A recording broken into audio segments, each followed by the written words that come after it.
लागना ये होता है जो वाणी की चोट लगे, और वाणी की चोट दिल दिमाग पे लगती है, वो अपनी अमिट छाप छोड़ देती है। कहने सुनने से काम नहीं चलता। इंसान बोलता कुछ का कुछ है, करता कुछ अलग है, सोचता कुछ अलग है। तीन क्रियाएं हैं, तीनों अलग करता है, सोचना, बोलना और करना। जो इंसान जैसा बोलता है वैसा अगर कर दे तो उसका क्या है? लागी का मतलब है जिसको शुरू में जो लगन लगती है, उस लगन को अगर वो अंत तक निभा दे तो उसका कोई वार पार नहीं है। लेकिन वह लगी शुरू में तो एक बार इंसान बहुत रुचि दिखाता है, लेकिन बाद में वो ढुलमुल होके और कई तो रास्ते से ही भटक जाते हैं। उन लोगों के लिए पलटू साहब कहते हैं, भाई जिस काम के लिए लगे उस पर लगे रहो। ये तो भक्ति मार्ग के लिए कहा है, लेकिन आप जिस भी क्षेत्र में काम करते हो उसके लिए, सबके लिए ये एक प्रेरणा है कि जिस काम में लगे उसमें लगे रहो। एक वचन एक ही प्रकार का काम नहीं करता, एक वचन कई प्रकार का काम कर जाता है। इसमें बहुत से उदाहरण दिए गए कि जिन जिन को लागी उन्होंने क्या क्या किया और कैसे उन्होंने ओढ़ निभाई, अंत तक निभाई। और कही है कि जैसी लगे शुरू में उसी निभा दे ओढ़, अपनी तो क्या गिना वो त्यारे पर उसकी रोड। जो लगन शुरू में लगती है उसी लगन को अंत तक कोई दिल में लगाए रखे तो वो अपना अपना पार उतारा नहीं, करोड़ों लोगों को तैरने वाला बन जाता है। लेकिन वो वचन की चोट लगनी चाहिए।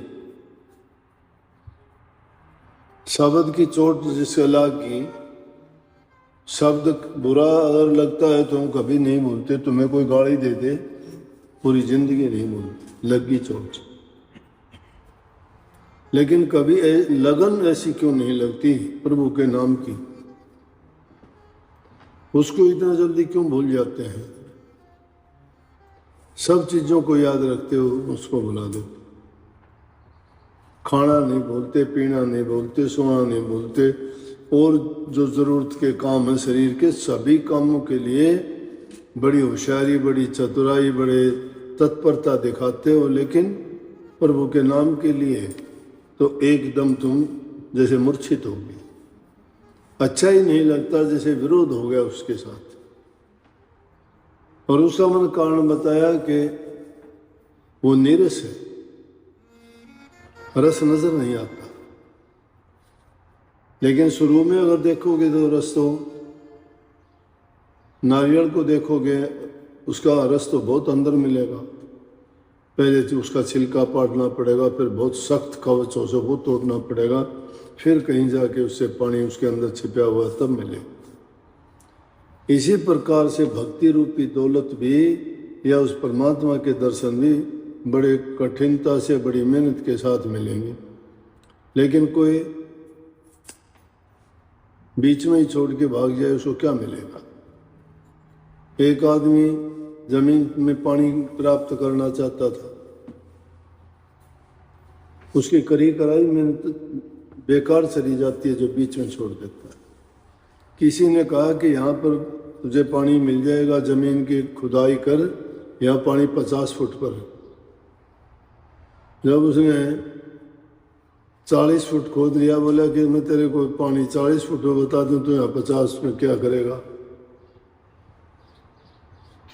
उसने खोदने लगा, 30 फुट खोद लिया। एक कहने लगा कि कहाँ तू इसमें फंस गया, 30 फुट पर पानी मैं दिखा दूंगा तुझे, क्यों खोद दे इसको? बोला चल।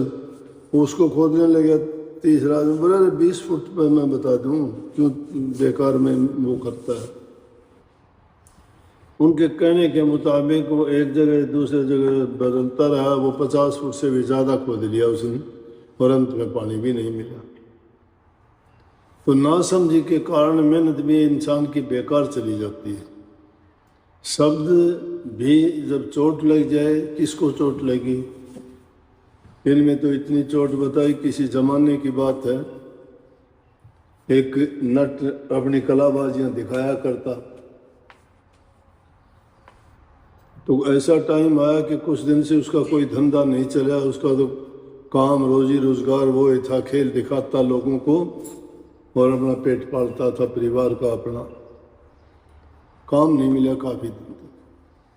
जब काम काफ़ी दिन तक नहीं मिला तो उसने राजा के पास जाके गुहार लगाई कि राजा मैं नट हूँ और नट का खेल किया करता हूँ, किसी दिन मेरा खेल देख लो।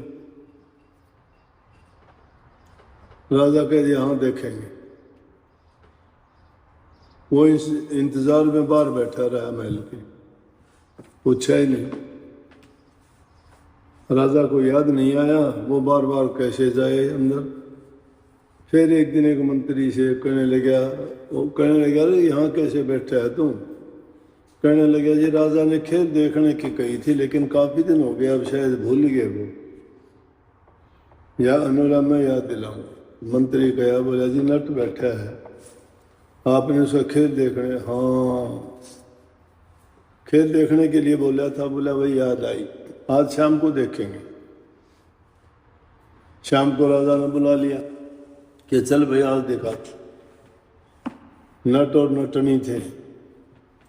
नट ढोलक बजाने लग गया, एक लंबा बांस था, उसको गाड़ के नटनी उसके ऊपर चढ़ गई। उसके ऊपर चढ़ के उस पर करतब दिखाने लगी।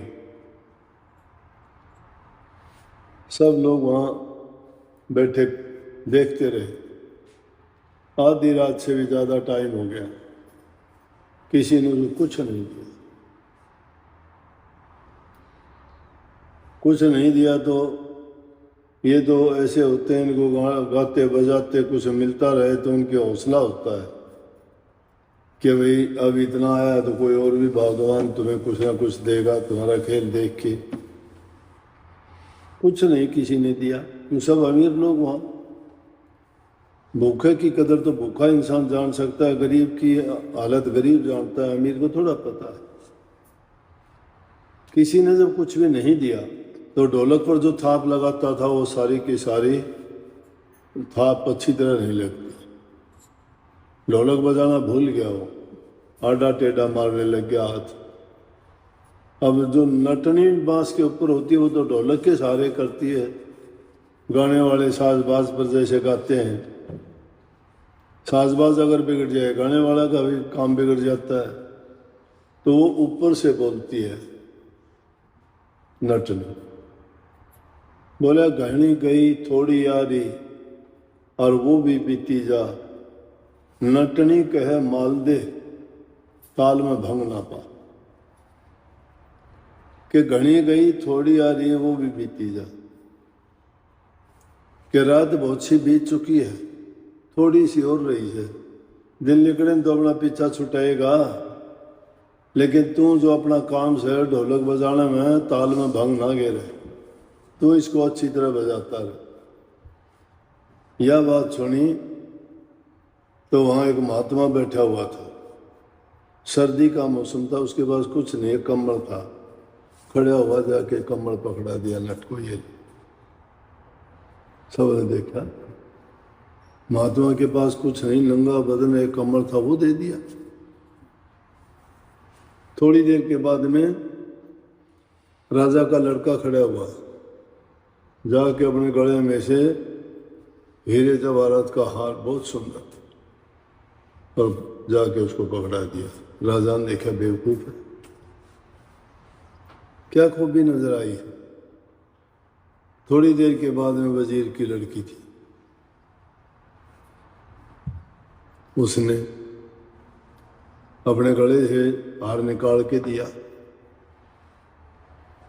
वो जब खेल खत्म हुआ, जब करने लगे महात्मा जी आपको क्या इसमें इतना अच्छा लगा कि एक कमर था वो भी दे दिया। महात्मा कहने लगे मेरे पास और कुछ होता तो भी सब कुछ न्यौछावर कर देता मैं इस पर। इसके वचन जो सुने मैंने मेरी जिंदगी बदल दी। पूरी जिंदगी मैंने भक्ति करी परमात्मा की, त्याग में जीवन बिताया, हर प्रकार का मैंने संयम रखा, कितना कठोर मैंने तप किया, घर छोड़ा, बस्ती छोड़ी, और इतना करने के बाद में मेरे अंदर गिरावट आ गई। मेरी एक स्त्री से बात होगी, आज रात को मैं उसको लेके भागना था। मेरी उम्र 50 से ऊपर होगी। तो इसने जो बात कही वो मुझे लगी कि तेरे को कह रहा कि घनी गई थोड़ी रही, अब तो वो भी बीती चली जाएगी। ताल में भंग ना पा, जो काम करता है भक्ति के रास्ते में तो ये गिरावट पे मत जा। नीलेश ने मुझे बचा लिया, नहीं तो सब करा आज मिट्टी में मिल जाता। ठीक हुई महात्मा जी। राजकुमार से बोला बेटा आपने क्या देखा कि पिताजी मैं वो काम करने चला था कि मेरा 7 जन्म पाप नहीं मिटता। बोले ऐसा क्या?